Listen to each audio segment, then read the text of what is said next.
Oilers drop a game they probably could have had on Long Island against a team that was sputtering out of the gates. Definitely letting a couple of points slip away. And boy, Evan Bouchard just had one of those nights. It was a tough one for number two. Looking forward to breaking it down with our resident defense expert, Jason Strudwick.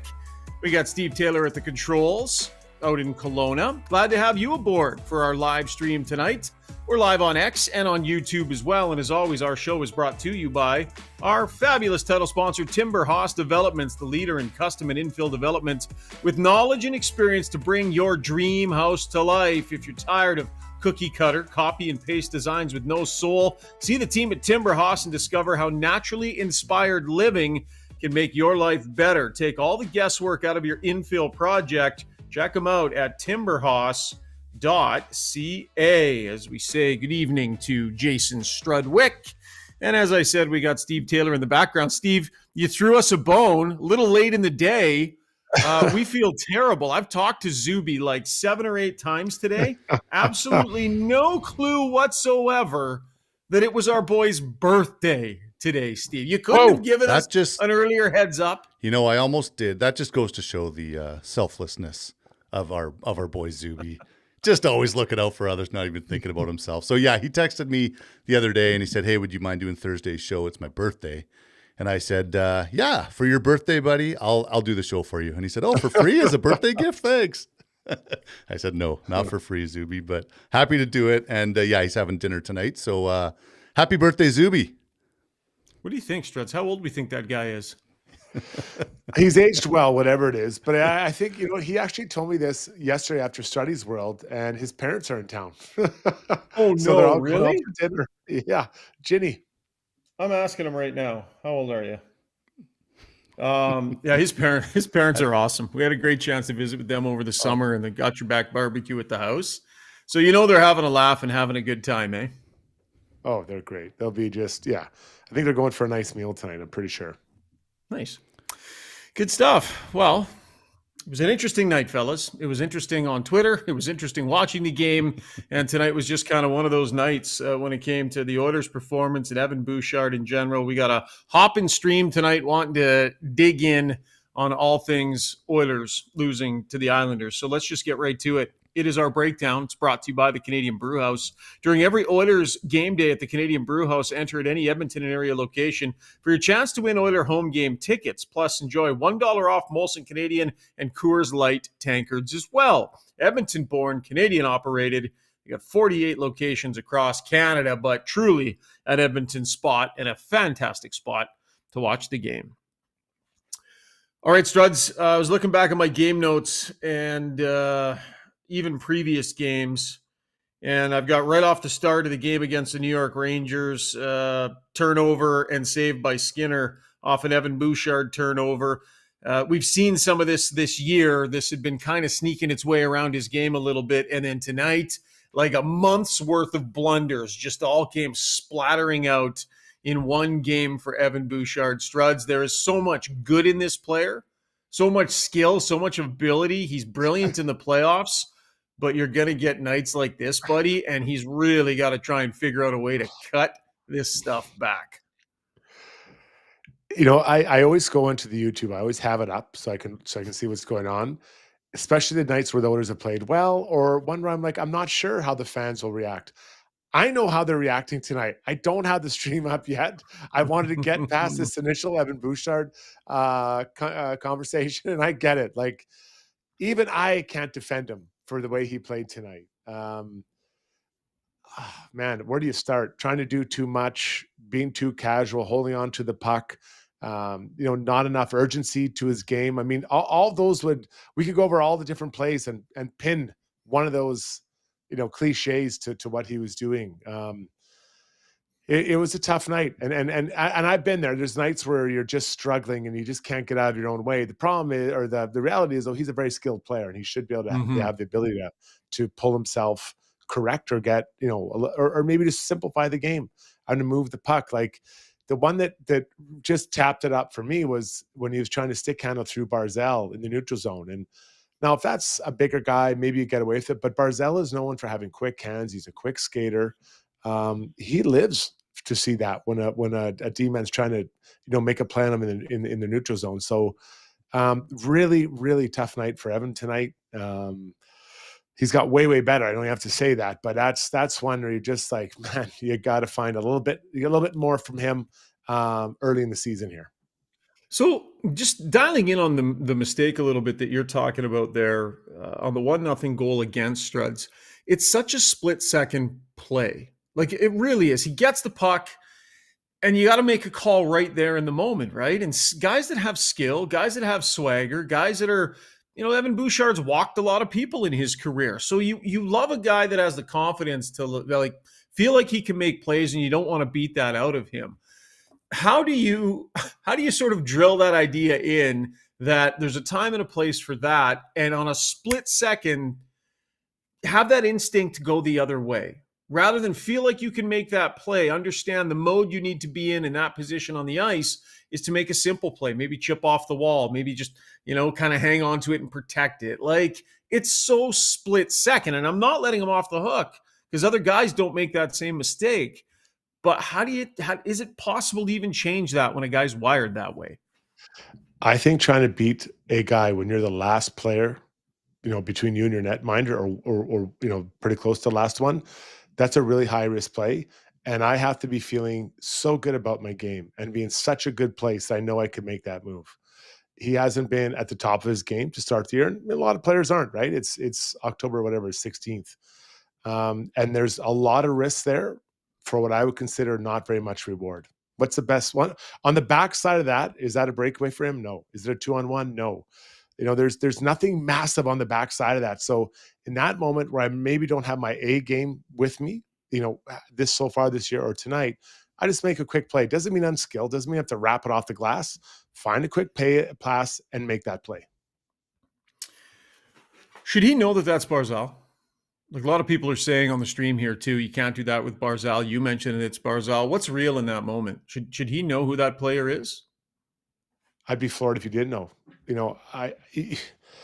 go out there, you know who you're against, and you have a sense of maybe the next lineup, right, who's coming. But then, I could look up and, especially the higher end players, I knew just by the way they skated. I didn't even have to look at their heads or their top of their jerseys. I knew who it was by the way that the way they stood, all those types of things. So he's been around a long time. He should know who that is in that moment. I know. I think he knew. I'm going to say he'll know who it is in that moment. Yeah. Okay, let's push ahead to the shorthanded goal against. They're on the power play and a good opportunity for them in that moment, but it gets lackadaisical against Struds. Is there shared blame on this, or is that for Evan Bouchard to have a sense of what's going on over on that side? And does he have to back off in that moment? Is there somebody else like Nugent Hopkins or someone else? Is there an overcommitment there by anybody else? At the end of the day, the D-men's responsible for all the mistakes that are happening in front of him. Now, Nugent Hopkins, we can debate whether he could have taken a different route to that puck. But, as a D-man, you have to look and say, what are the odds of him getting that puck? Is that a 50-50 puck? If so, is it worth me pinching in at this moment, knowing it's a 50-50 puck? Because if it gets by me, the opportunity for him is a breakaway. So at best, I have a 50-50 puck, but behind me is a 100% breakaway. So you have to read that in that moment. And you know what? Some things you said earlier are still true. He has been aggressive in the past. He has held that line. And I get all those things.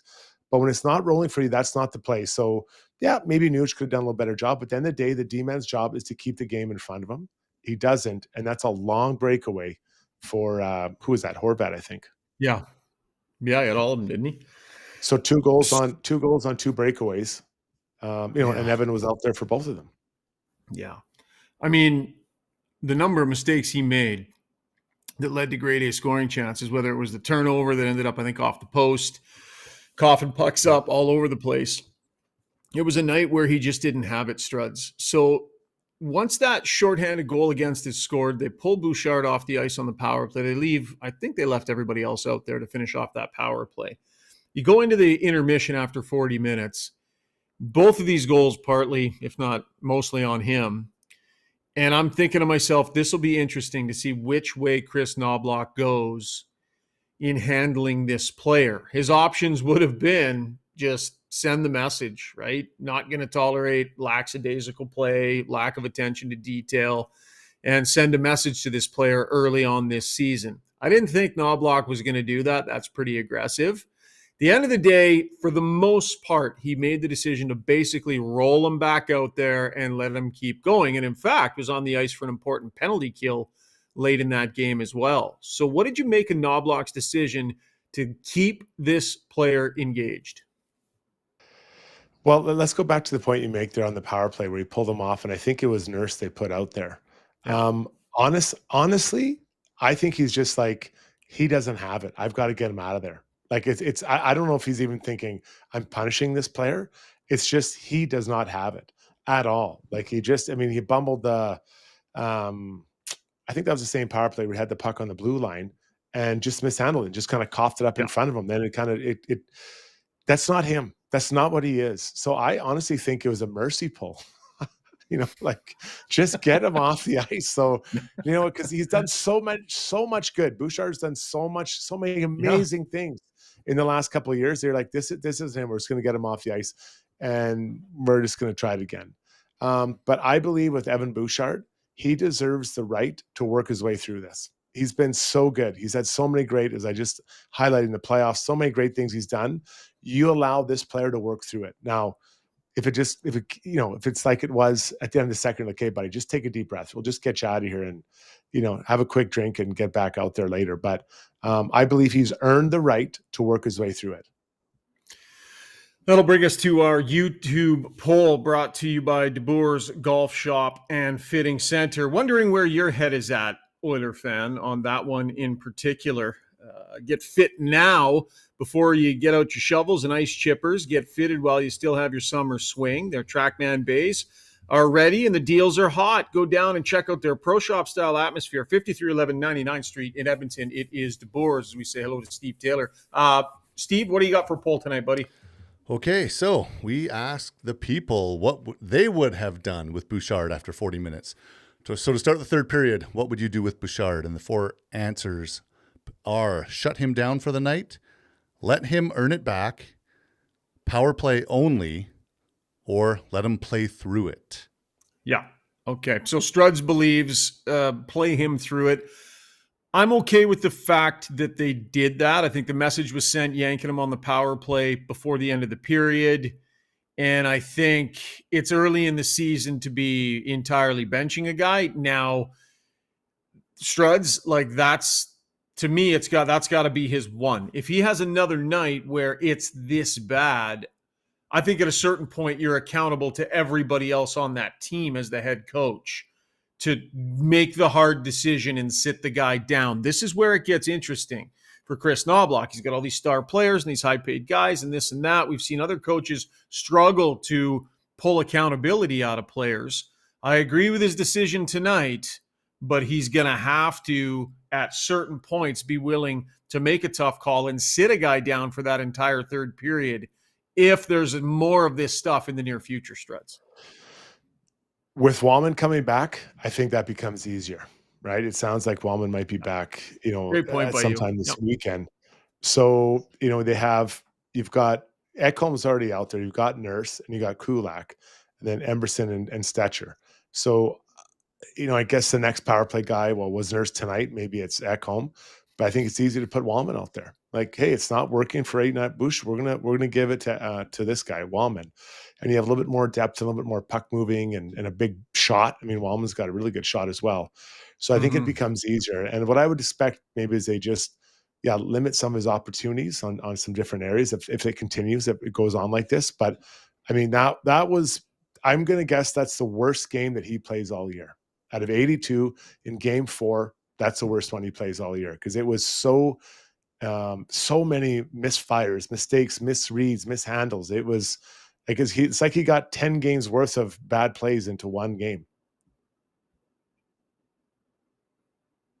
Sorry, had a little bit of a lag there. I missed the last 5 seconds, but I think I understand the point you were making, Struds. Might be Bouchard's worst performance of the season. On a night like this, and we're not going to pile on here. We're going to move on and talk about other elements of the game. But just a big picture thought here on Bouchard, Struds. Like a night like tonight is where those who can't stand the player are going to pile on hard, and it's going to be ugly. And there are those who, who have always defended the player who are going to say, yeah, but this guy or that guy. There's just no yeah, but tonight. It just is what it is. He had a terrible game. He's had many brilliant games, but I just think it's really important that Bouchard continue to work on getting this part of his game dialed in. Struts. He's got to stop the lows from being this low. If he ever wants to represent his country in international hockey, I mean, Julien Brisebois sitting in the stands tonight, those mistakes are exactly why they would be completely willing to forego his offensive prowess. And there's just no chance they're taking that on Team Canada. Just no chance. And this is multiple times he's had these performances with them watching in the stands. So if Bouchard wants to take that next step and be, that true number one, Team Canada, he's got to bring his lowest level up higher, Struds. It's just, I don't know if he'll be able to do it or not. It might just be who he is. I think you made an interesting statement there. It does feel like when there's people watching, he is not at his best. Is it nerves? Is it trying to do too much? Is it a combination of the two? Because this is, like I said, this will be the worst he played in any game all year. Like this was epically mismanaged by him in many ways. But he does make it hard for the managers of Team Canada to say, yeah, this is our guy. We want this guy in there because the floor is pretty low. The high is super, super high, as we've all seen it.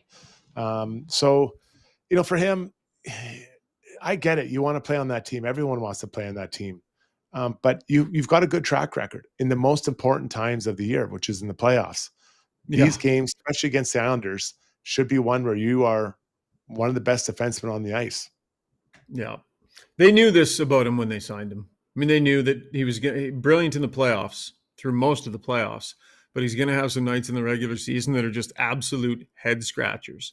But I still think they need to set the standard in a place where he's got to work to be better than this, even when he's at his worst. Let's get to the Weiss Johnson Soundbox, brought to you by Weiss Johnson Heating and Air Conditioning. Their end-of-season AC sale is on now until the end of October. Get up to 20% off any in-stock air conditioners. Visit wjjingle.com. Again, that is exclusive for Got Your Back listeners.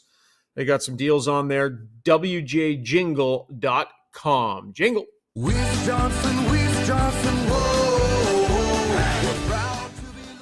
Bouchard spared the television cameras tonight. Wasn't called on to do media for Oilers Plus, but the head coach, Chris Knobloch, here now with his post-game comments, courtesy of Oilers Plus. Schauger, we just lost the stream with. We did. Yeah, so we just got to wait till it's posted. So it'll come back again in a few minutes, so we can come back to it. I'll call it up when it's ready. All right. No problem. We'll get back to the Weiss Johnson Soundbox coming up here in a little bit. Definitely a little frustration on the stream here when it comes to the night overall. Lots of chatter on Bouchard, and rightfully so. But I think we'll leave it at that, and we'll move on to some other elements of this hockey game, Struds.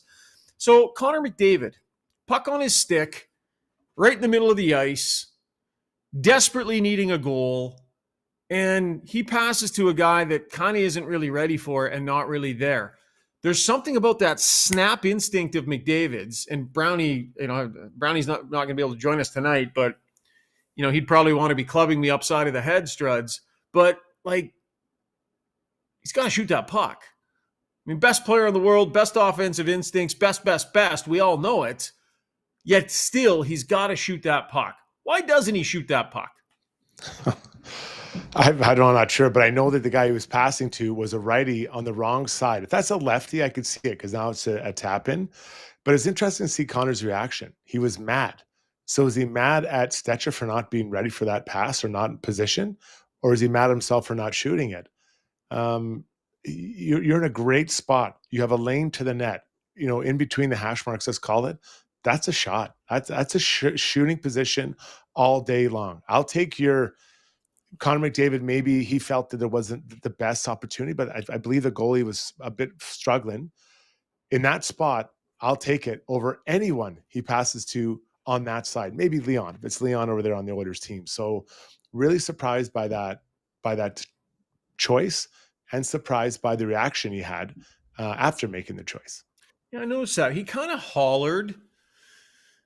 We saw the replay and it was a little bit more of a close up on him. And I don't get the sense that he was like screaming angry at the player. I think it was just like, oh, it didn't even look like he formed a lot of words, just kind of because he probably knew Struds. He probably knew. And his instinct is probably like, dude, be ready, but he also knows at the same time that he bungled that one. So to me, that was just, and then you saw they cut to him on the bench shortly after, and like just the emotion that he had on the bench. Like you can tell he's just wired. Like he wanted that game. And that it just seemed to me like he probably knew it as he was yelling. I could see that. And that makes sense. But he, in that moment, just keep it simple.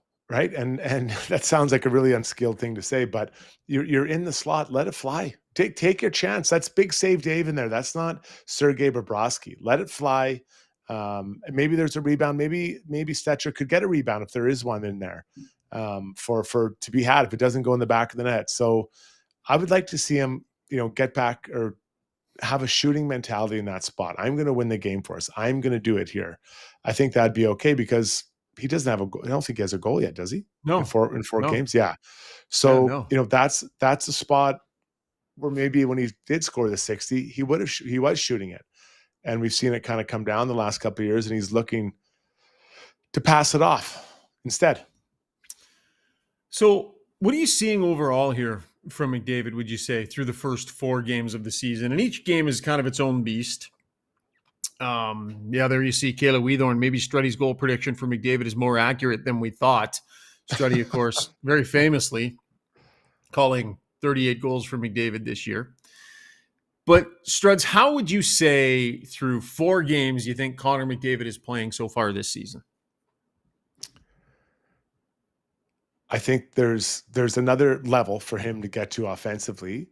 But the whole team is struggling to put points up on the board. I think before this game, they're 24th for goals for per game as a group. Mm-hmm. And I think that this team does have a lot of offense. Now they are missing Jake Wellman and Zach Hyman. So, how many goals is that? Is that 30, 40 goals between the two of them? Maybe that's a bit optimistic, but I think that they are better than that for goal production. And Connor's the head of the snake in that situation. Like he's got to be creating. And I think tonight he only had 1 shot. I'd like to see him get that 3 shots tonight. That attitude of I'm going to be a shooter here. And the Islanders they're not the best team. They're okay, but I think there was more opportunities for shots than he showed tonight. Okay, that was our breakdown brought to you by the Canadian Brewhouse. We got tons more to come. Going to dig into a couple of other elements of the game tonight, including a few other performances from throughout the lineup. We'll get to our relentless player in the next segment as well. We've got Struddy's World, Brownie Points, Ask Us Anything. Make sure you fire in your questions. We'll get to those a little bit later on in the stream as well as our results from our Weiss Johnson YouTube poll. Also hoping we can grab some sound here sooner rather than later. From he's ready to go anytime you want. Is he ready to go? Yeah, okay. Yeah. You know what? Then let's get to it now. Steve-O, hit the Weiss Johnson jingle and let's hear Chris Knobloch postgame. Weiss Johnson, whoa.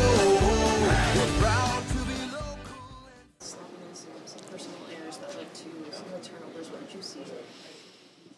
Yeah, they were, especially early in the game, they were sneaking in behind us, and we're not having awareness of picking up those guys. Gave up a lot of breakaways, probably 3 or 4 in the first half of the game, which is just unacceptable. And then third period, we got in a little bit of trouble, taking 3 minors in the third period. Obviously that's not helping us try and score a go-ahead goal, let alone keeping them off the board. And our penalty kill can only kill so many, and then they got their opportunity and they scored on their third one, or the 5th on the night. So, I thought that was the story of the game. How do you make sure that those errors don't carry into Saturday's game? That's very important. We got to address it as a team, and we always talk about things that we're doing well and things that we need to improve on. And giving up the odd man rushes, that's obviously one of them. And the penalties, we got to sort that out and not be on the kill as often as we were tonight. Did you feel like you could sense that there was another guy on this team that was searching for their first win? Oh, we knew it right from the start that they were going to be desperate and they're going to come out with a lot of passion and energy. And, I don't feel that we were ready for that tonight. Sorry to ask this. What did you make of Evan Rishaug's game tonight? I've seen Evan play better. Is it a situation where you just have to sometimes take the bad with the good with him, or can you clean some of that up in his attempt to obviously become? No, it's not. We cannot just accept that. There's mistakes, and mistakes happen. But I guess you have to address what type of mistakes are happening. And Evan's a fantastic player, one of the best in the league. Certainly one of the best defensemen in the NHL. Tonight was not his night, but I've always seen him respond and play much better after games like this. Yeah, Matthias said that he's got this superpower of forgetting stuff like that. Have you seen that? And you obviously, I expect better bounce back performance based on that. Yeah, no, I usually see him bounce back immediately after a bad shift, maybe a turnover, and it doesn't faze him, and he make the next play the next time. But we're going to have to move on from it. We can't dwell on it too much. We got to learn from things that happen. But Evan's one of our best players, and we got to have him playing as one of our best. The last penalty by Frederick was also a sort of a metaphor for your night. You kind of took a penalty that didn't need taken at a really bad time. No, we'd already taken 2 penalties in the third period, and the third one there in the offensive zone, high sticking. It's all penalties are tough, but that one especially is tough. Okay, we can wrap it there, Steve. Daniel Nugent-Bowman from The Athletic, the one asking questions. He's on the road covering the Oilers and asking Chris Knobloch some of those questions about Bouchard. Struds, quick, what did you think of the way Knobloch handled those questions in that situation? I like it when coaches are dishonest, and I'm paraphrasing, but he said, Evan Bouchard can play better than that. Like, it's just true. Like, you don't need to, let's not sugarcoat it. Like, you don't have to cover for him. But he's, then he's went on to say he's one of the best players, one of the best team in the league, and that's true. So just be better. He's just got to be better. Yeah, I thought Knobloch handled that well.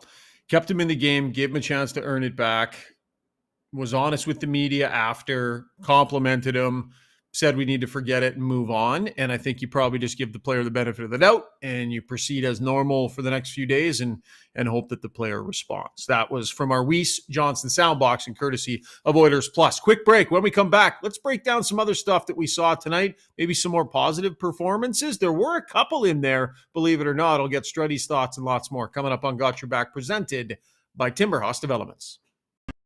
Water and Sewer specializes in sewer line repair and replacement using advanced trenchless methods for fast, clean results.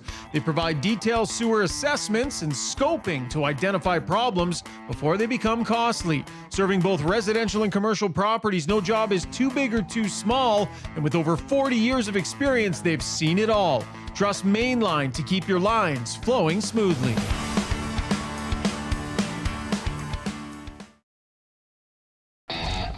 Riverside Motorsports is your ultimate multi-brand dealer. With a massive lineup of motorcycles, ATVs, side-by-sides, snow bikes, e-bikes, and snowmobiles, all under one roof.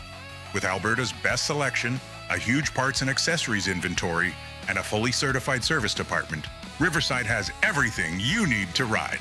Family-owned and serving Edmonton for over 55 years, see what they have to offer in-store just off St. Albert Trail or online at riversidemotorsports.com.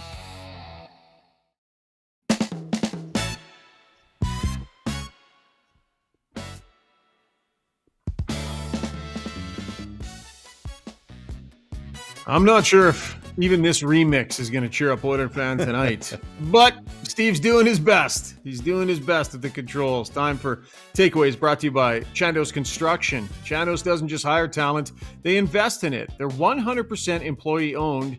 So when their people grow, the whole company grows. Ready to build something that really matters? Apply now. Chandos.com/apply. That's CHANDOS.com/apply. We didn't talk about that Trent Frederick penalty, Struds. That line, I thought, I mean, it's been built with a purpose, and I think in a lot of ways served a decent purpose tonight. And then that unfortunate play in the offensive zone there from Trent Frederick, an unfortunate sort of way to finish off their night. What did you think of that line, their play, and obviously that play by Frederick? You guys know how I feel about that line. I think there's something there. I think they had some chances. They were in the offensive zone quite a bit. That is a penalty you cannot take. That is a veteran player. You're responsible for your stick at the end of the day. If you didn't see the game, he was skating in, just crosses the blue line, and kind of looks back to see where the play was at, and his stick went right into underneath the visor of the young D-man Schaefer of the Islanders. And it can't happen. That is a penalty that cannot happen. It didn't influence there was no impact on the hitting or a great play to save a goal. It just can't happen. And they've been flirting with kind of questionable penalties all game. Now, the power play goal that ensued, Struds, is it just me, or did they not design this new penalty kill specifically not to allow that goal? Well, actually, I would actually say this is the problem with this, because it allows the bumper in. I felt like last year they kind of had 1-1-2 type of thing. Yeah. So the second one was the guy who's standing in that bumper spot. Now they have a bit more of a diamond setup. At least, I'm still trying to get the full feel of it all. But in this case, it was definitely a diamond. So that means the bumper guy in the middle is open. And that pass just goes from the D to the sideboards, boom, right in the middle. And who was that? It was Horvat that buries that in there. So that is why teams were putting people kind of like that 1-1-2 and then push guys down. So you couldn't get that shot right from there. Yeah, it gives up shots from the outside, but you got to give up a shot from somewhere. It's a 5-on-4. So I think in that, I replayed it a couple times. I think what's supposed to happen, I think it was Kulak was the bottom. I think Kulak's got to lift up, and I think maybe that's his man in that spot. To put a stick in there would be his man, because there's really no one else around him. Aaron St. Pierre says Frederick has had 2 of those unfortunate plays now. It's no longer unfortunate. It's Evander Kane all over again. It's too many stupid penalties too often.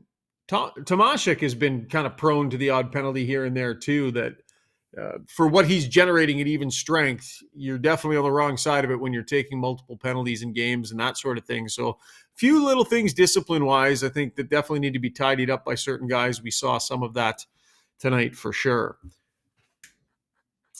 Yeah, we ready to go? Go ahead. Sorry, Shug. Just what you're talking about here. This isn't like a major change. This is just being responsible with your stick, right? Like and like it's not like a fundamental change to the way they approach the game. So I think we have to let this. It's early season. They're trying to find themselves. If we still see these penalties repeating over the next 2-3 months, then let's have that conversation. But very early on here, and those are things that it drives coaches crazy. Conversations have to be happening, though. I mean, what does Tomaszek have? Sure. He's got 3 or 4 sticking penalties, I think, already this year. Yeah. And he was taking some before as well. I don't know. For what he's generating at even strength, it just feels like he can't be that guy that's taking those penalties, right? That just, it can't be you. Can't be, and those aren't penalties that are taken out of driving guys through the end boards and aggressiveness and that kind of stuff. It's like your point is it's careless stuff, and it definitely needs to be tidied up. Yep. But generally speaking, when you're taking stick infraction penalties, you're not moving your feet, or you can't move your feet. Yeah. Good point by you. Yeah, Frederick can move his feet. Like Frederick can move. Tomaszek, we're still figuring out where his speed level is at, and how that's going to translate here at the NHL level. He's making some good plays, and he's a heady player, no question. But you got to be able to get around out there.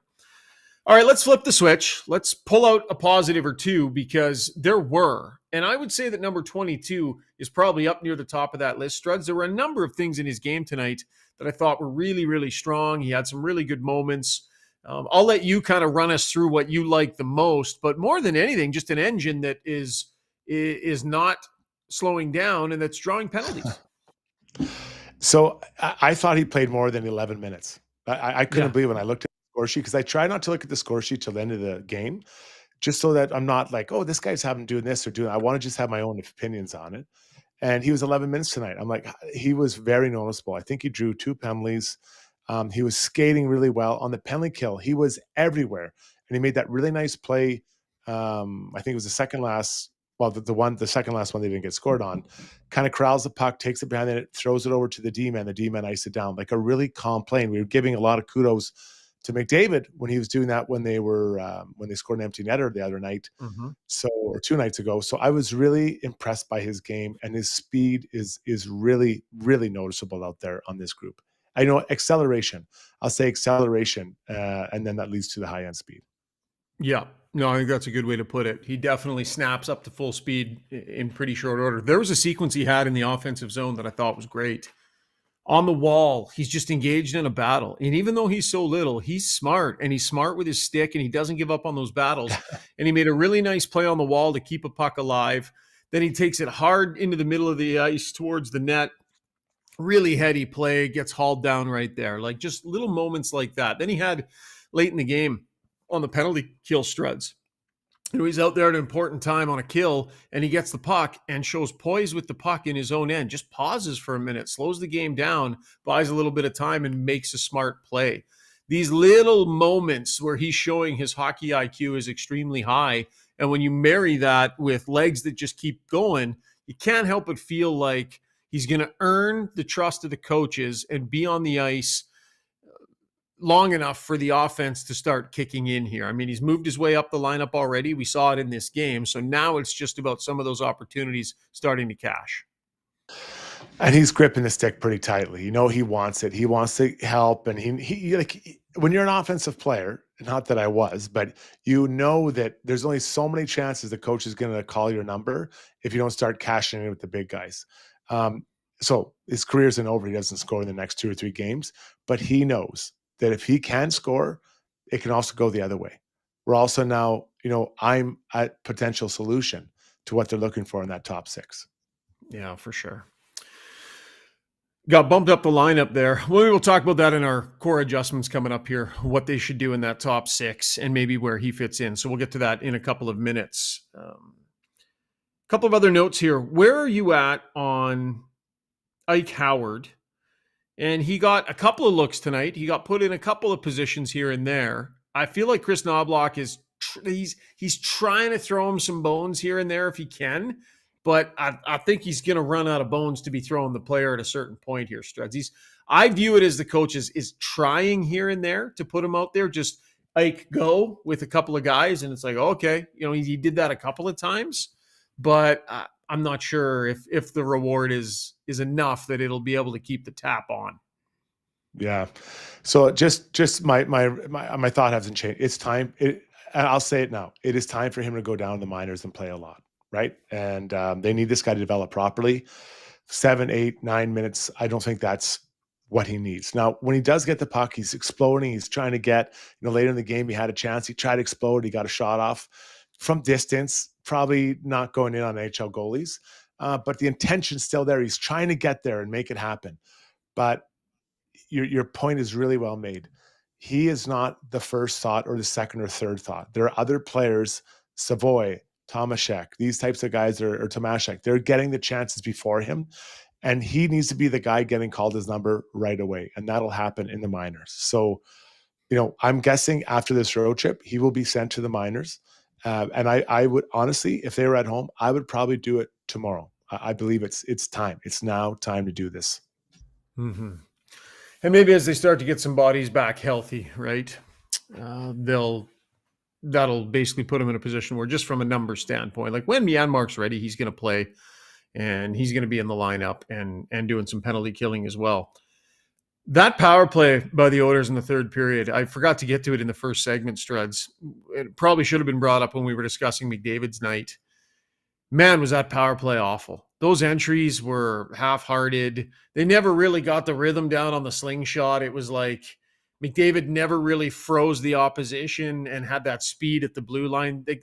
It's very rare for the Oilers to struggle on entries. And at a hugely important time in the game with a massive power play opportunity, their entries were atrocious. And that is not characteristic of this group at all. That's something we take for granted. I'll watch other games. I'm like, why don't these guys just skate the puck in on the power play and set it up? Oh, right. That's Seth Jarvis carrying it. That's not Connor McDavid or, whatever, whomever it is, right? And not to pick on Seth. But then you compare and contrast that with Leon Draisaitl's power play goal. So decisive, so attacking, so fast. Bang, just a quick little puck recovery, give and go, boom, top shelf. It's over, right? Like that. So, we're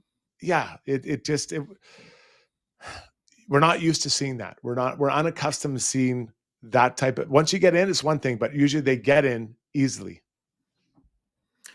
Okay, let's get to our relentless player of the night, brought to you by UCAN Youth Services. Need reliable entry-level staff? UCAN trains Edmonton youth with the skills and confidence to show up ready to work and to grow with your team. Learn more and make a change today at ucan.ca. Who are you going to give the nod to tonight, buddy? Well, Zuby will love this one.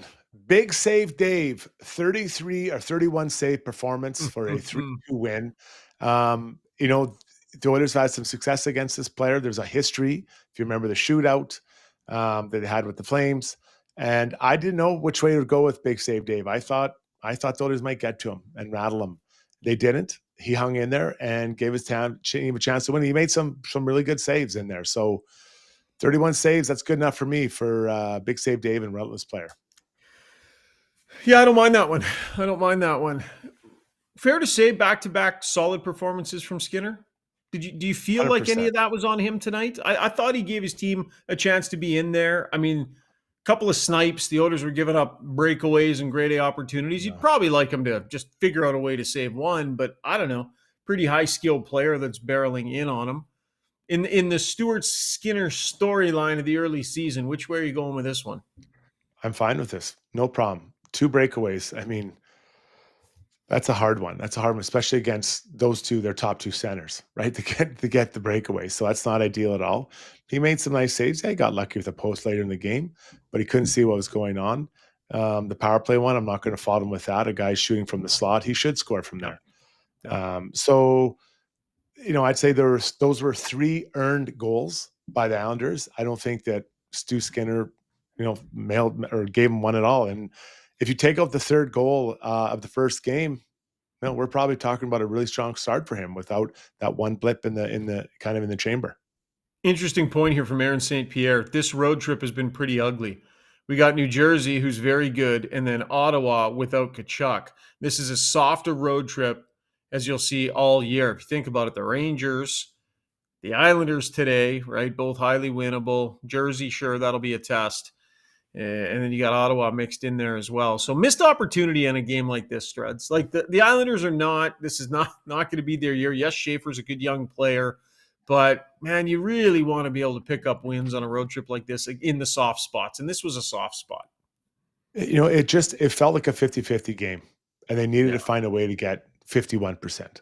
They needed to find a way to get that last little percentage to get the win, because you just want to bank these. And yeah, you know what? Yes, it is. They are winnable games, but you are on the road. It's early in the season, right? Anything can happen. We see teams that are trying to find their game and get it in order. But it would have been sure nice to start a 5-game road trip with 2 wins here to start the year.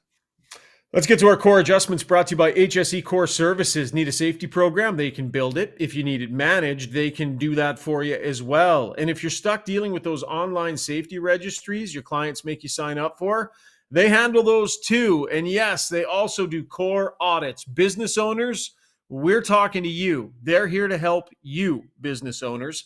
Visit www.hsecor.com. That's hsecore.com. Core adjustments moving forward, Struds. I think we agree. You re-rack Bouchard with Ekholm next game. Don't necessarily need to change anything there. Towards the end of the game, there were some different line combinations tried, some different things out there. Most notably, Savoy bumped his way up the lineup. Would you stick with some of the changes they made late, or what core adjustments do you see necessary? Well, I'm looking at Savoy. Are you specifically talking about him when wasn't he beside David and Mangiapane? David? Yeah, I would like to see that. I think you say to the young guy, say, hey man, you're working your ass off. We're going to give you a spot here. And it's different than the Trent Frederick situation, because Savoy thinks like this. He's been an elite offensive player his whole life. You know, Brownie's known him probably since grade 3. I've seen him since grade, I think, 8. I've seen the guy. So I know what he's like. I would like to see these two guys together. New Jersey isn't a massive team. They have some decent side defensemen, but I don't know that they're overly physical. Maybe Pesci would be one. But up front, they're not massive guys. So there's going to be rooms. It's going to be, they play New Jersey. Do they play them Saturday or Sunday? Saturday, right? Yeah, Saturday. They play Saturday, So, yeah. Sunday. Yeah. So I see this as an opportunity, a team that isn't overly physical, isn't overly big, where maybe Savoy could really use his talents. So I would put him right beside McDavid to start the game Saturday. The other look that I'm not minding, and he's playing with a little bit of swagger. He's feeling the offense early on this season. Beautiful goal today.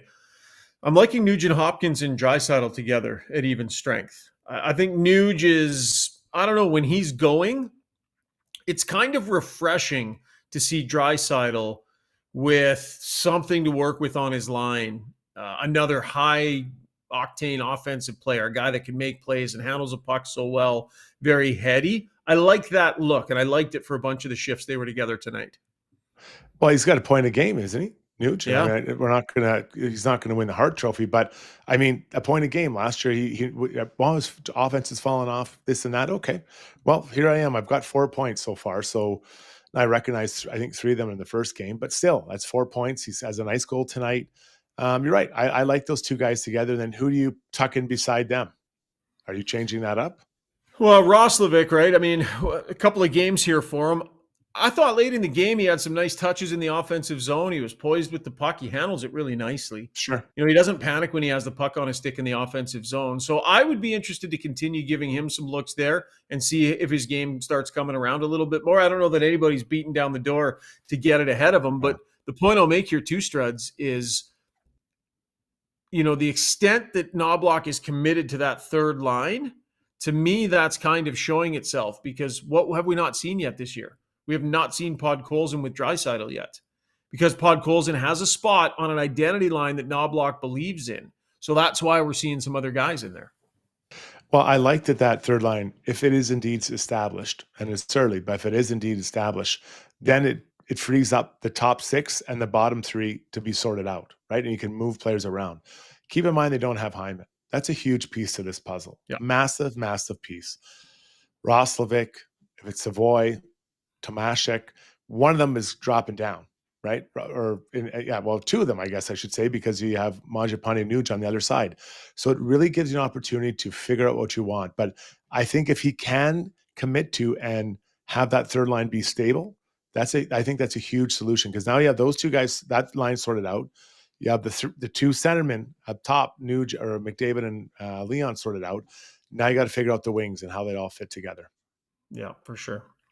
All right. That was our core adjustments segment, brought to you by HSE Core Services. So no Rob Brown tonight. We got started right after the show, so he was tied up with the 880 Ched. That doesn't mean we're not going to give out some brownie points, though. So Steve-O, you can roll the happy music, and let's get into brownie points, shall we?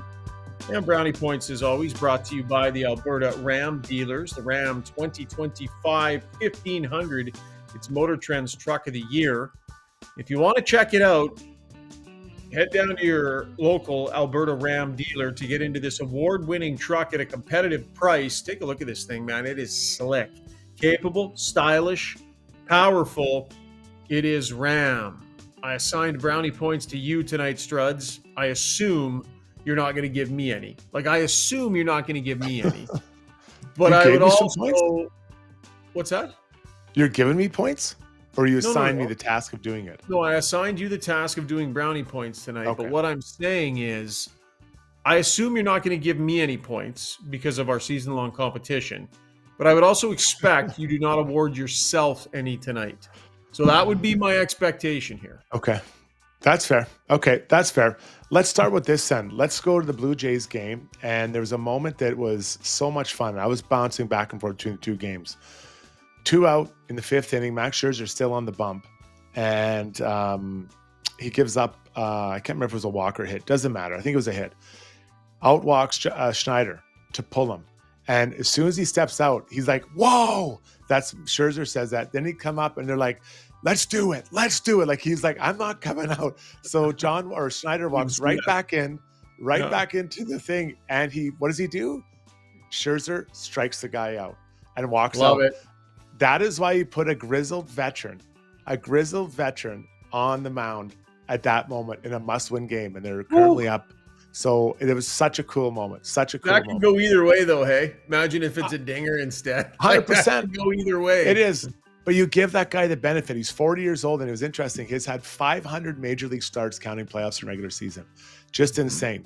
My next brownie point, sticking with that as well. Jimenez is a player for the Blue Jays that doesn't hit a lot or hit well. Hit a home run tonight, and it was so good to see his reaction. I just loved it. So I'm giving 5 brownie points for that. Should have mentioned Scherzer gets 31 for his. I'm going to give 10 brownie points to Matty Barzal. He's a player that I've always been interested in. I've kind of known about and heard about him and the way he plays. And when he was in junior, because I had a friend who was scouting him pretty heavily. And then I guess in the NHL, and he's kind of, I don't think he's been cast well on that team. I don't think the Islanders, although I think they're going to start working towards that. But that breakaway move tonight, picking the pocket of Bouchard, and then the breakaway move, I absolutely loved it. I thought it was fantastic. And so 10 brownie points to him. And my last one, 48 points for Schaefer, the young D-man for the Islanders. I watched him I saw him at the Alenka Cup. I got to see him there. I got to see him at the World Juniors before he got injured.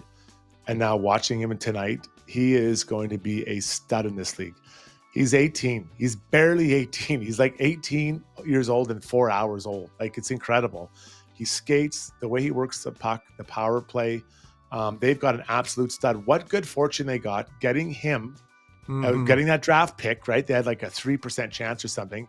Then with that, they're able to trade away Noah Dobson and fill other holes. And this team is on the rise. They've got good young prospect. Remember Richie? They got in the trade for Brock Nelson. This team is on the rise. They're going to have to move out some older players, but Matthew Schaefer is going to be an absolute beast in this league. And man, I love watching him play. Just piling on the minutes. It is so early and just pile. What, he played like 26 the other night.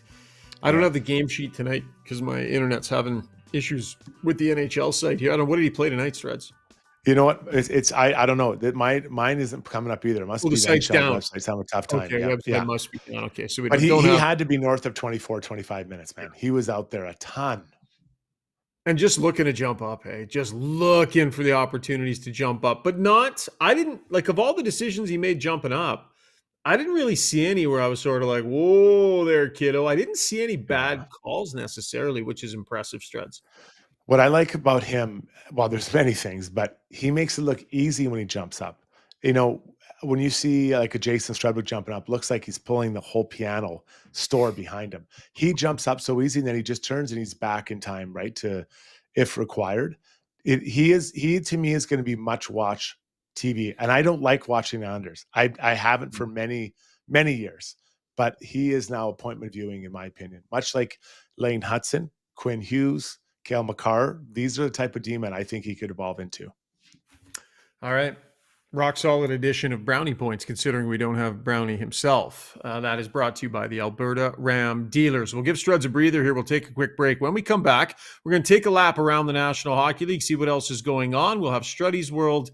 Ask us anything as well. So get your questions in to Steve on the stream, and look forward to hearing from you a little bit later on in the show. So stay with us. Plenty more ahead on Got Your Back, presented by Timberhouse Developments.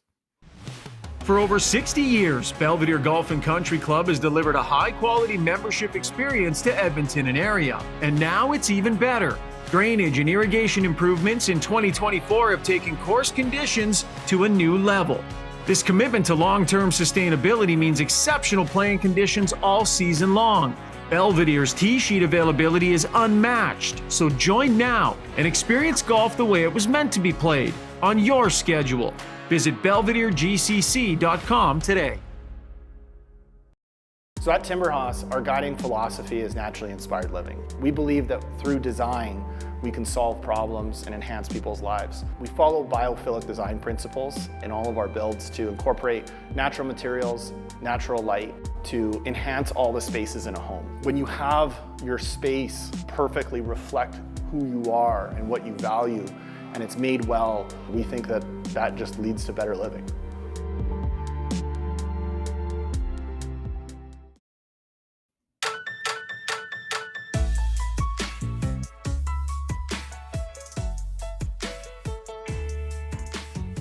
Let's take a couple of laps, shall we? Brought to you by Riverside Motorsports, your multi-brand motorsport dealer serving Edmonton for over 55 years.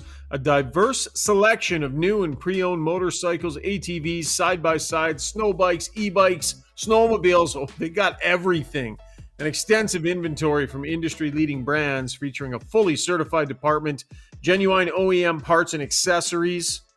That is a fully certified service department, I should say, located just off St. Albert Trail. Check them out online. www.riversidemotorsports.com is the website. Struds, lots going on around the league today. Where do you want to put some focus? Well, let's start with something that I think a lot of people are keeping an eye on, is where the young players from the trial with the World Junior are signing. One has gone over to sign in Russia already. And today, Carter Hart, it was announced that he's joining the Vegas Golden Knights. Now, I believe it's on a PTO. You can officially sign it, in the next little bit, but he'll sign a 2-year contract when he does, officially sign the deal. And he's now part of that team. So his career is, I suppose, restarting an opportunity with Vegas.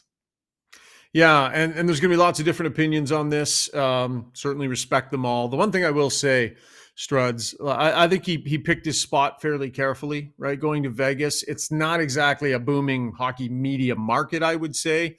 He did do a media availability today, and listen, I think he picked his spot for a reason. And if you watch that media availability today, really wasn't asked any questions about anything at all of consequence outside of what's been going on the last few weeks. And I'm not suggesting anybody needed to sit there and absolutely grill him or hammer him or hold his feet to the fire or whatever. But there was nothing. Like, there wasn't even a, how are you feeling about things, or what do you have to say about this or that? It was just meat and potatoes about the moment. But, a strategic landing point for Carter Hart, quite frankly, for those reasons, Struds. And that's what agents do, right? They take you through all who would be interested in this player, who wants them. We'll go through all the scenarios, what it looks like. And that's what agents do. They're there to guide you and in some cases, protect you. Yeah. Next up, Brady Tkachuk did get surgery. He's going to be out 6 to 8 weeks. You didn't see it. We spoke about the other night. Roman Josi cross-checked him from behind, went awkwardly against his thumb. So he got out 6 to 8 weeks. So a big issue for the Sens, obviously, when your captain's out, and he is their emotional leader.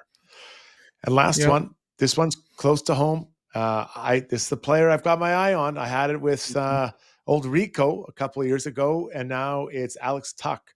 There was conversations apparently with his agent, was on a podcast, and he said that they had looked at contracts before the season started, and there's a lot of interest from the Buffalo Sabres, obviously. But for now, they're going to pause any extension with the Sabres and Tuck. I understand it. I think that team is at best slowly getting better, and at worst not getting better. And so, so I think that I would be very hesitant to commit myself to signing a contract if I was a player from around that northern part of New York State. I like the Buffaloes, but man, it's hard to envision that team winning anytime soon with some of the players up left. They had fire the GM chants going on in the first 2-3 games of the season inside that building. Like, just a horrendous start. They're trading away good young players like Peterka and such, and I'm just confused about what the plan is there. And if you're Alex Tuck and you want to win, I just don't know. Yeah, put those contract talks on hold for sure. Could you imagine this player in the Oilers' top six? 36 goals last season, skates like an absolute beast, 6'4", 220 pounds, lots of playoff experience, knows how to win. Like, that is the guy for the Oilers to try and go get. I have no idea if they're going to be able to or not, if it'll be possible, but that is the guy to go get if you can, Struds. He is the guy. That's the number one guy. I'm telling you right now, he's the guy you want to get. And why he'd sign there, I'm not sure. But another guy you maybe wanted to keep an eye on. He was in the game tonight. Anders Lee. Is that maybe a guy that is a heavy body, can score? Now he's your captain, and maybe they resign him, but player to keep an eye on as well, I believe. Yeah, for sure. Oiler fans have been talking about Tuck for quite a while. You've been talking about him for quite a while, but this is the year where that maybe lines up and becomes real, because they're likely what is their biggest need. It aligns with what he is. Oh, 100%. Yeah, that'd be something. That'd be something. All right, that was Taking a Lap, brought to you by Riverside Motorsports. Should we get to a scoreboard here, Struds? Do you have your NHL site up and running yet? You got scoreboard in front of you? Yeah, I'm good. So I'm clear. Yeah, we can rip our way through that a little bit here. That is brought to you by the Bridge Sports Therapy. By the way, Bridge Sherwood Park, I'm on my way. 3 straight days of mountain golf. And the old golf groin is it's flaring a little, so definitely be on my way there next week. The Bridge offers a comprehensive approach that extends beyond temporary pain relief and focuses on developing long-term strength and resilience. Clinics at Edmonton, Sherwood Park, Lethbridge, and they're opening up right away here in St. Albert. So Robbie Brown, with that bad back of his, can get over to the Bridge in St. Albert. It is the Bridge.fit. We're still reasonably somewhat early in the night here, so lots still in action, Struds, but what matters that's happened so far? Well, there was a big night, a lot of games tonight, 11 games. So let's start with Montreal Canadiens. They get the win tonight over the Preds, and Cole Caulfield had 2 goals, and so he's feeling OT pretty winner. good about himself. OT winner. Yep. 5 on the year, looks like. Yep. Yep, 5 on the year for him. The Maple Leafs, they win in overtime against the Rangers. The overtime winner is Austin Matthews. He gets his 4th of the year. The Sens, without Brady Tkachuk, they get a win in a shootout. Tim Stützle, a pretty nice shootout goal. They beat the Kraken 4-3. The Avs, they win as well today 4-1. Valeri Nichushkin gets his 2 first goals of the year. Obviously, one is empty netter. Well, I guess not obviously, but he makes it happen. Then the Canucks wheel into Dallas and score 4 in a row to win 5-3 to win a pretty important game for them to kind of get on the right side of the score sheet. Yep. Garland, Sasson, Besser, and Hedl. Hedl getting on the right side. He's got 3 goals already this season. And Evander Kane picked up that assist on that goal as well. So 5-3, the Canucks win. All right, that was our scoreboard, brought to you by the Bridge Sports Therapy and Training. I feel like I'm whipping a horse here, Struds. Like you're just carrying this back half of the show. It's just like segment after segment, Struds is just absolutely crushing it. But it's what the people want. I mean, let's be honest. It's what the people want. They want to hear it. They want the big guy to bring it. And sans Rob Brown tonight, you're definitely carrying the mail for us, buddy. Let's give you a short little breather here and run the Struddy's World animation, because it is time for Struddy's World. When you make a mistake, heads should roll. It's not right. And I'm here. Someone has to put their foot down. Now that I say it out loud, it does sound a little crazy. Gotta look good.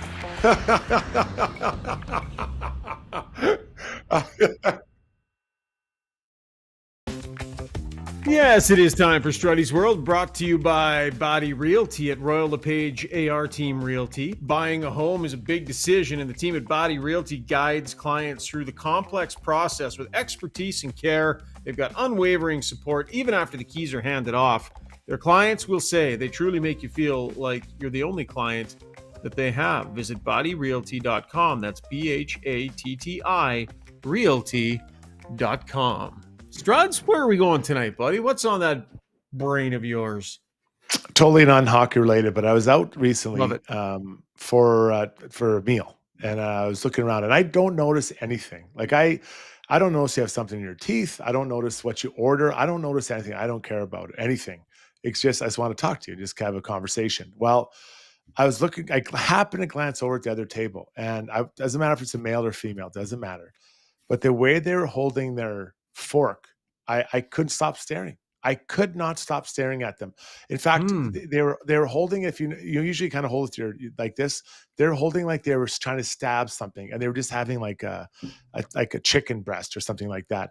It got to the point where I was staring them down to try to catch their eye, so I could give you like, hey man, or person, hold your thing right. Like, this is outrageous. And I never noticed it. It's so bad. So I hope the person that was there, and I won't say if it was a man or woman, I didn't know them. I don't know who they are. But I hope you're listening tonight and know what I'm talking about. You don't hold it like you're stabbing, trying to get inside a coconut and you're on a desert island. I've never seen anything like this, boys. I'm sure you've seen it before with the people you hang out with, but I've never seen it. I was just disgusted by it. You know what? I had this thought the other day because, parent of young kids, what's the age that you have to switch from this to actually holding it properly, right? That's our job as a parent, to teach the kids. And I think my son's gone a bit too far. So you're raising one of those, is what you're saying, Steve. You're raising one of the what Freddie just described. I'm aware, and it's going to change in the near future here. So I feel like disgusted is a little. Sorry about that. There was a little lag there. No, I just said I didn't mean to cut you off there. Yeah. Disgusted is a little strong. Like, I could see you looking at it and thinking, that's odd. And sure, maybe it catches your attention and you're sort of mildly annoyed by it. But this level of vitriol for this is pretty intense. Was there anything going on that day? Do you think it's possible? No. Was something else bothering you? Was something else on your mind? Like, where is the vitriol coming from? The intensity of the dislike and hatred for this. I think you try and stare them down. Like, I was giving them a look. I was trying to catch their eye. I had my eye looking at them, staring at them, trying to, again, I'm not saying it was a man or a woman. It could 50-50 is basically where we're at. And honestly, I'm telling you people, it was like, what are you doing? It was so out of place. And it wasn't like we were having something that required you to just dig in with both hands and just stab it. So it was so out of place. And I was just like, what are you doing? And they looked like a pretty civilized human being. So I don't know. I haven't seen that before. I think it just caught me off guard so much that I couldn't stop looking. It's like a traffic accident. I just have to stare and look like who hit who. Couple of utensil related complaints I'm going to file here real quick. Won't say the name of the restaurants, but I will say I was in a pasta restaurant recently. And the spoons, Struds, the stem on the spoons were round and smooth.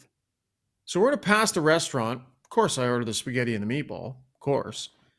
And I'm trying to push the spaghetti into the spoon and spin it, and the spoon is turning in my hands because it's round and slippery. I can't put pressure with the fork on the spoon to roll the pasta in the spoon.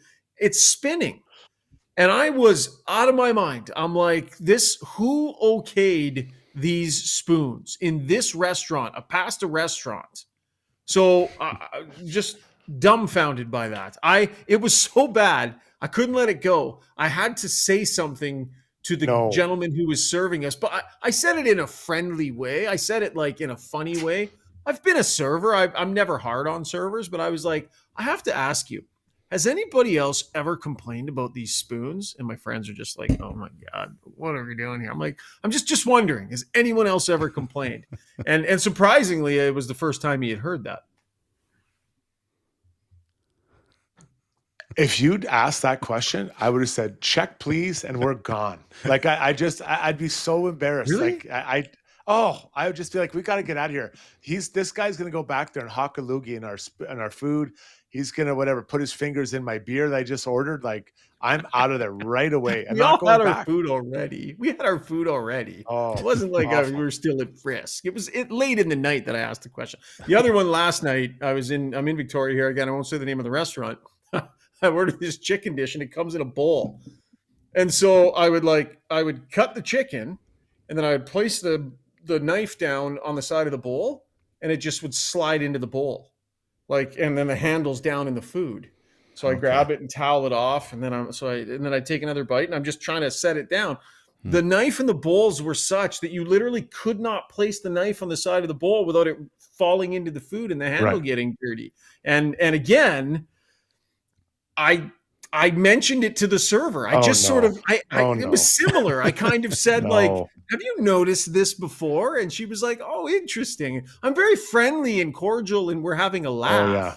But again, Randine and my cousin were kind of like, oh, what are we doing here? Whatever. I'm just wondering how these utensil decisions are made by restaurateurs. Well, some reaction from the stream. A hockey guy says, Shogger, there's nothing less Italian than rolling pasta with a spoon, just so you know. So if it's an authentic Italian restaurant, you shouldn't be doing that anyway. Mars Boy says, greasy fingers, Shogger. And Shogger needs to work on his grip strength. Says 100%. I mean, But as far as the knife one is annoying. Yeah, that's annoying, Struds. But were you eating on your lap? Like, were you unable to take the knife and just put it on the table beside it? No. So I was on the side of the table, and so I'm a lefty. So my knife is on this side. I would have had to set it on the outside of the bowl, and it would have fallen off the side of the table. So there was nowhere for me to put the knife because I was on the edge of the table. But you should be able to place your knife on the side of the bowl and have it balance and not slide into the bowl every single time. I don't know. If you're serving an entree in that bowl. JS says it. Shogger is becoming Larry David. It's kind of true. You are. I agree. Crep13 says, never going to dinner with Ryan Rishaug. So there goes that invite, Shogger. I tipped really well. I was cordial about it. You know, we had a laugh. I did also say, like, look, next meeting you guys have, if you feel the need to bring it up, you know, go ahead. Like, go ahead. I'm not going to tell you how to do your job or whatever, but certainly just if you're with management and there's any sort of a conversation to be had about these implements, bring this up. So we'll see. Their weekly meeting about the spoons. Hey, we got to have our weekly meeting about the spoons. Don't worry about the quality of serving, the quality of food, the wait time, delivery time. Let's talk about the spoons because one guy doesn't have enough grip strength to hold a spoon. This backfired terribly. That was Struddy's world. Well, just quickly, Shogger, Struddy. No, let's just wrap it. Okay, fine. No, go ahead. I'm kidding. Go ahead. Well, yeah, just some comments. Generally, there were some comments earlier on Struddy being in a bad mood tonight, and some people asking if you're feeling okay, if your jacket's too tight. Penner's Pancakes came in and said maybe the Slurpee machine was broken, no mustard at Subway, ran out of chapstick. Many things could have gone wrong. No. Yeah. Thank you for asking, but no, I think I'm actually in a pretty pleasant mood. I think you've been good tonight, Struds. You've carried the show tonight. I will say, as annoyed as I am at your reaction to what I just had to say, you're carrying it. I don't know. I don't think I appreciate it, but I don't feel like, I think I'm pretty relaxed. Like, yeah. And I was pretty calm about Bouchard and having a tough night. Like, yeah, I guess I could get grumpy if you want. Mars Boy says, did you ask for it to be replated? No, I did not. Leaky 37 pointing out, Shogger, you are all alone here. I feel that, Leaky. I feel that maybe I might be on a bit of an island with this particular complaint. Kayla Weethorn, I wonder if anyone watching Struddy watched the disgusting fork holder and was judging him for judging them. Probably. I wonder if anybody was watching you. Look at that guy. He can't stop looking at that guy. You don't judge the judger. That's how it works. Your first judger gets free reign. Lauren the Alchemist says Rishaug has never seen a suggestion card that he hasn't filled out. That's a great comment. That's not true. My complaints are legit. That was Google Struddy. review. Yeah. Man. Food was great. Amazing at both restaurants.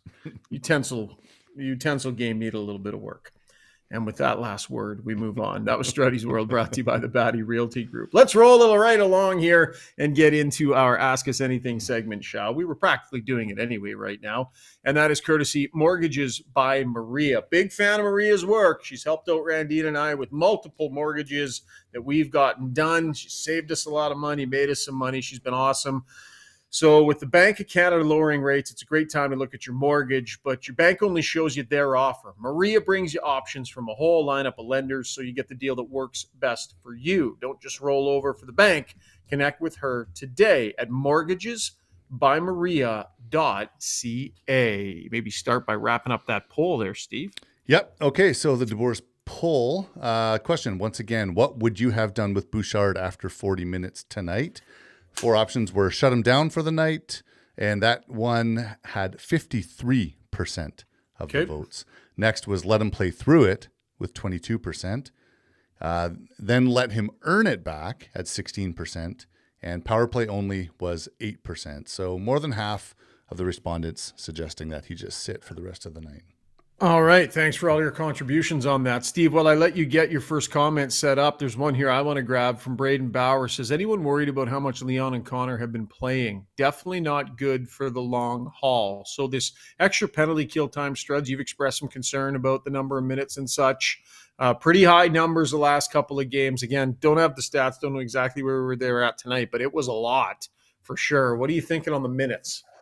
Yeah, I mean, Darnell Nurse, not so much. He can a D-man, they can kind of weather them a little bit more. And they're, you don't have to skate every shift, right? Not every shift is quite as dynamic. Whereas with Connor, a lot of those there's a lot of skating. And yeah, he's in good shape. I'm not questioning that at all. But I want to make sure that he's fresh and steadily improving as the year goes on, as far as that goes. So yes, I am concerned. And they were out in the power penalty kill, and they did a pretty good job today. But it doesn't mean they should be out there. And I know that's kind of going against what I makes sense, but others can do the job as well, and let them rest on the bench. Sorry, Vane Moretsky just said, was Struddy staring at Schauger at dinner without either of them knowing? It's a restaurant I own in Victoria. All right, going back to ice time, different perspective of it. Vane Moretsky says, Struddy, what does it do to team morale when 2 guys get 25 minutes of ice time, all the power play time, and now penalty kill time as well? 8 players got less than 13. The challenge for every coach, is to make everyone feel like their role is important. Like, we need you tonight. Like, we're going to really need you and be invested. And I had coaches that tell me they need me. They played me 4 minutes. Like, do you really need me? Could have bring the Oregon player down to Chicago and played him, and he would have been as good as I was. So you have to get guys to want to buy in. And when the minutes aren't distributed evenly, or maybe players are doing things they probably shouldn't be doing because others can do them, that's where you start maybe losing players, or players aren't buying in because they're like, well, I'm not really involved in this game.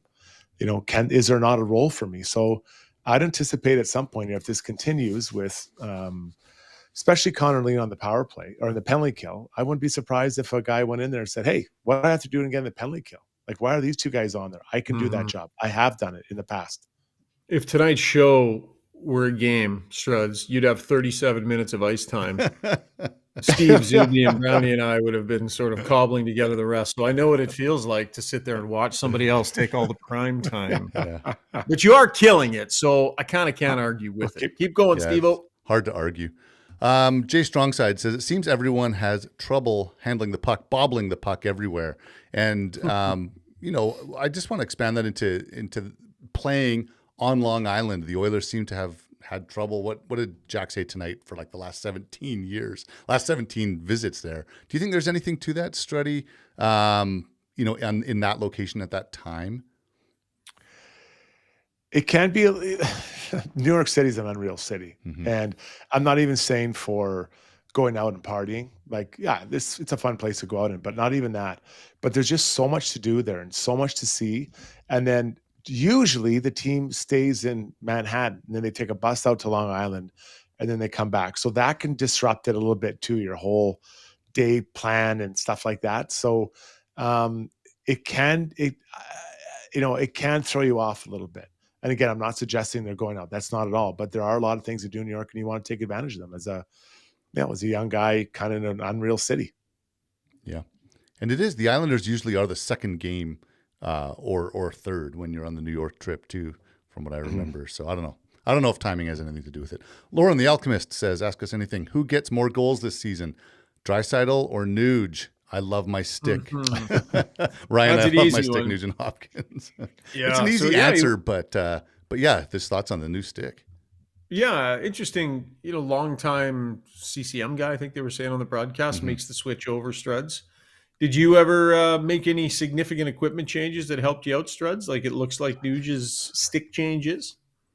Yeah, no, actually, people paid me not to use their stick, so I had to change multiple times. No, I did have some changes. I wish I would have had more actually, looking back. So I think it's pretty interesting to hear a guy that has pretty good hands and has some pretty good stats make that change. I'd be interested to know when he made the change. Usually, you'd make that change in the off season, so you kind of get used to it. Changing mid-season would be fairly radical. Not saying it doesn't happen, but it'd be fairly radical because you're so used to just the lie of a stick or the way it feels, and all of a sudden a new tool would feel a lot different. Or it So can a feel lot of people would point to the goal. It was a great shot, nice play. The one where I really noticed it, Struds, a one-timer from distance. We never see that. Right? You saw that one, right? We I did, never yeah, see that from Nugent Hopkins. yeah, That tells you yeah, he's feeling it. yeah, and that's really healthy, and it can a stick can feel different. Like I remember guys would say, this is my one-timer stick, or this is my snapshot stick, right? Or a hybrid, a bit of both.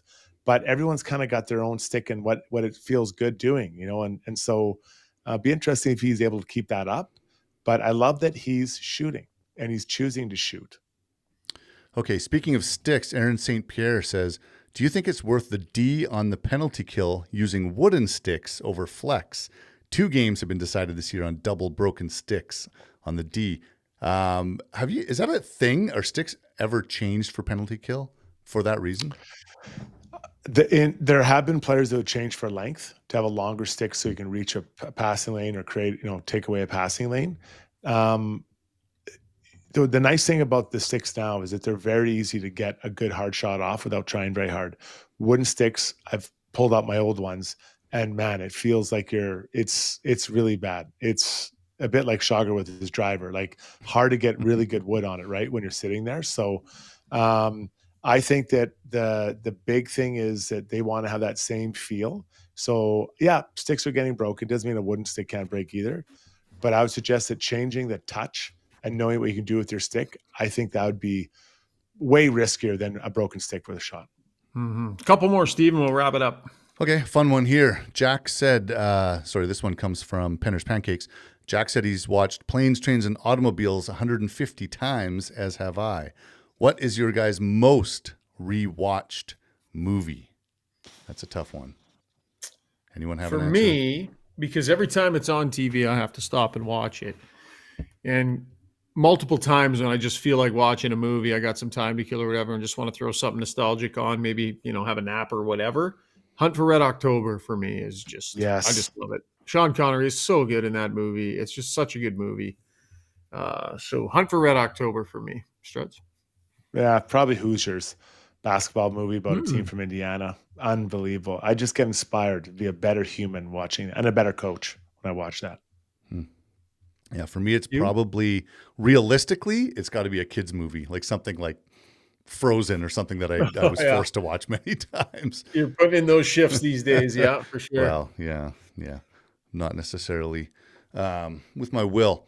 So some comments tonight, some people started talking about Rush coming to Toronto, and just wondering, are you guys Rush fans? Ace96 says, is asking about Rush tickets and how much they are. I know they're incredibly expensive, but are you guys Rush guys? Would you pay to go see them in Toronto an exorbitant amount of money? No, I wouldn't. And I don't like the pinball or something. Isn't there something about a pinball or pinball, the ball. I've never liked that song. Pinball Wizard? Is that what it's called or something? Or just keep working it out. Keep searching for it. Yeah, keep singing, you'll find it. I used to, what's his name? Ethan Moore used to play that in the dressing room, and I just hated the song. I hate it. And I'd have to listen to this stupid song about a pinball wizard. Pinball Wizard, I think maybe is what it's called. I hate that song. I have good news for you, Struddy, and that is that Pinball Wizard is not by Rush. So if you do see them live, you won't be subjected to that song. Okay, good. That's the Who. Yeah. The Who. I hate that song. So I was having a conversation with Jack Michaels one night. He was over, and he was asking me about Rush, because having grown up in the United States, his perception was that Rush would have been one of the biggest bands ever in Canada, and that it would have been iconic and such. my perception of it was like I was more into the hip. I never really got into Rush. Yet, being an American, he assumed that Rush would have been massive up here based on the reach they ended up with south of the border. So he was surprised how under-listened to Rush is in this country after getting up here, and his perception of it earlier in his life, Struds. I just never really listened to him. No, me neither. My youth was filled with Tragically Hip, right? That was, I mean, the soundtrack to so many great times, road trips, games, whatever. I mean, it was massive. Yep, agreed. Shogger, we have one more very small ad break. Just so you know. Oh, we do? We do. Yeah. Oh, okay. Yeah, sorry about that. I forgot about that. No problem, buddy. Let's get that in. And when we come back, that'll give Struddy a break and a chance to think of his play of the day. So quick break, and we'll be back to wrap up right after this. Thanks for keeping me on track, Steve. Attaboy. Why would you? Nobody puts in wood windows or siding anymore, so why put in wood fences? Maintenance-free vinyl fence from DLR is backed by a lifetime warranty and will save you time. Weekends are for playing, not painting. Go vinyl at dlrvinylproducts.ca.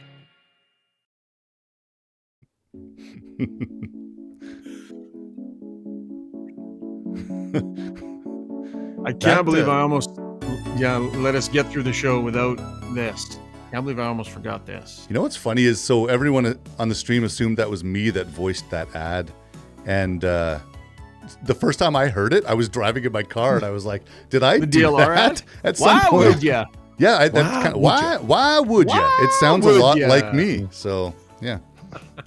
That was Rick, just out of nowhere. Sits down in front of the microphone to take his turn voicing the script. Why would you?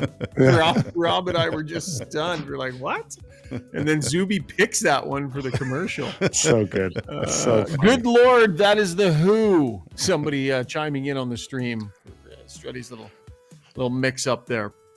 Welcome back to the show. Let's wrap her up, though, with our mainline water and sewer play of the day. Your trusted choice for over 40 years, specializing in sewer line replacement and expert water line repair and replacement.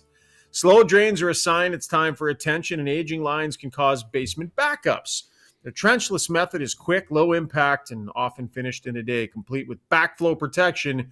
Visit Mainline Water and Sewer.ca. Got something in mind, Struddy? I do. Going back to the Blue Jays game, breaking a record, Vladdy Guerrero with his 5th home run of this playoff run and for this year, and that beats all-time record for the franchise.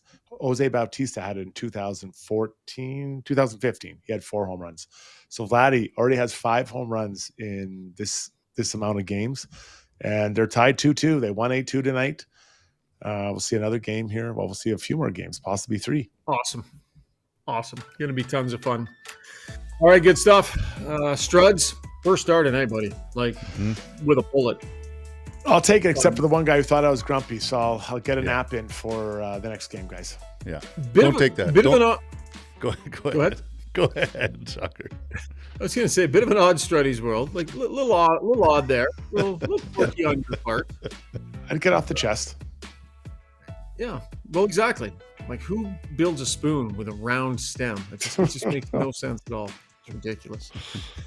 That'll wrap the show. Thanks for everybody that joined us on the live stream tonight. We really appreciate it. We'll be back. Oilers continuing their road trip on the weekend here, and I'll be making my way back from Victoria, back home. So looking forward to that. And we'll chat again real soon on Got Your Back, presented by Timber Haas Developments. Good job, guys. Talk soon. See you. Good night, guys.